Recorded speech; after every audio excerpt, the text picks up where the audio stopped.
Now let's look at an example where we might not be able to graph it quickly.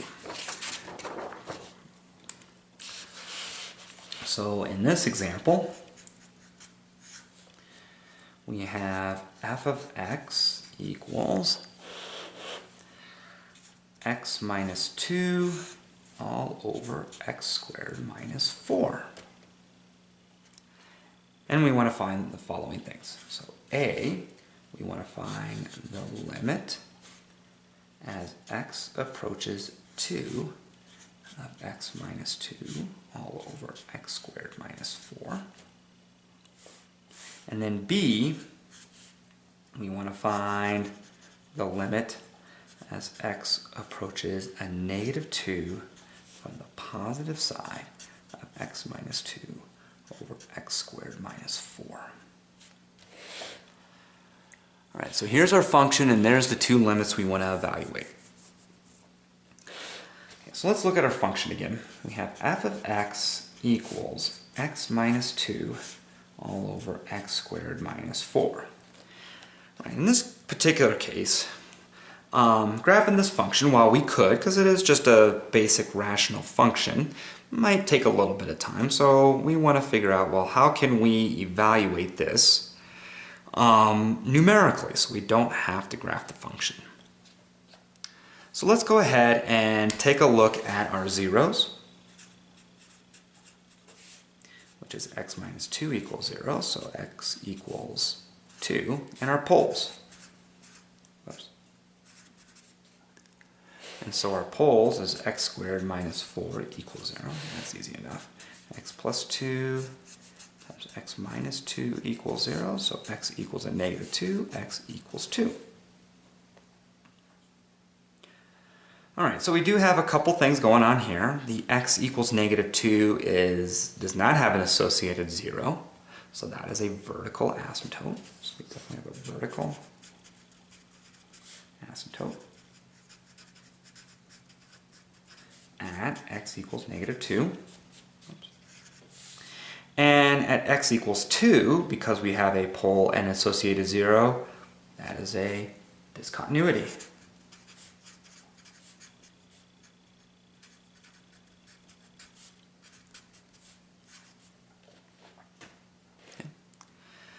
Alright, well, this information will definitely help us answer this. First, the limit as x approaches 2 of this function, well, at 2 it's a discontinuity. So because it's a discontinuity, we know this limit is actually going to exist. So let's go ahead and evaluate that one. The limit as x approaches 2 of x minus 2 over x squared minus 4. So that's going to be the limit as x approaches 2 of x minus 2 all over x plus 2 times x minus 2. So the minus 2's cancel out. And so we end up with the limit as x approaches 2 of 1 over x plus 2, which ends up being 1 over 2 plus 2, which is 1/4. And so there's the answer to the A. So this would have been A. B. Alright, now for B, the limit as x approaches a negative 2 from the positive side of x minus 2 all over x squared minus 4. Now in this particular case, we know that at x equals a negative 2, we have a vertical asymptote. So as we approach from the positive side, this thing is either going to positive infinity or to negative infinity. And so I said, without graphing it, we could also evaluate it numerically. So let's take out our calculator. And I'm going to go ahead and put in this function into my calculator. So I'm going to type in x minus 2 divided by x squared minus 4. Okay, so again, to check our answer, let's go ahead and put in, well, 2 shouldn't work, so let's see if that happens. It should get mad at us. divided by 0. We got that. All right, so let's try, I don't know, if we put in 0, that would be easy enough. 0.5, that makes sense, because -2 over -4 would be 1/2. So it seems like we entered it incorrectly. So now we're approaching -2 from the positive side. So that means we're looking at, say, -1.9. So let's go ahead and evaluate f of -1.9. What does that equal? So we'll put in entry and negative. And remember, use this little negative button down here for negatives. -1.9 is 10. Okay, let's try f of a -1.99.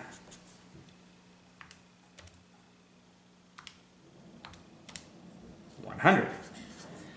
Alright, let's try another one. We'll try f of a -1.9999. 10,000. And so I think after 3 of these, we can see that this thing is going to positive infinity. And so we can write that this is positive infinity. And that would be our answer. So, I mean, at the beginning of the limit chapter, that was the first way we evaluated a limit. We did that numerically. And it is a valid process. You do have to show work. You just can't say I did some stuff in my calculator and here you go. Do provide what, do show what you're doing here. But in this case, I feel that this is a valid way to figure it out. We showed that we had a vertical asymptote, so that clearly indicates that we have a positive or negative infinity. And then we put in some values close to -2 from the right-hand side, and this clearly showed us that we're going to positive infinity. Okay. Now, just so everybody understands, we could have sketched this. This isn't too hard of a rational function. Because, let's see here. 1, 2. All right. So we have a vertical asymptote at -2. So here's x equals a -2.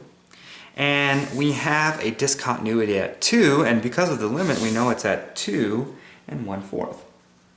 So there's our discontinuity. Quickly we could get the y-intercept 1/2.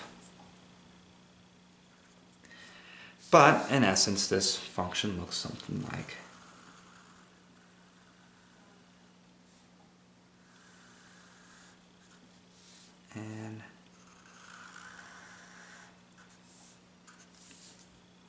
and there's a good sketch of that rational function.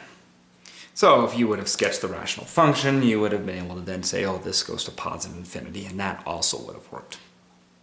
But the numerical way is also valid, depending, especially for when you have infinite limits. It's kind of hard to sometimes graph these rational functions, so you just start putting in numbers close to the value of interest.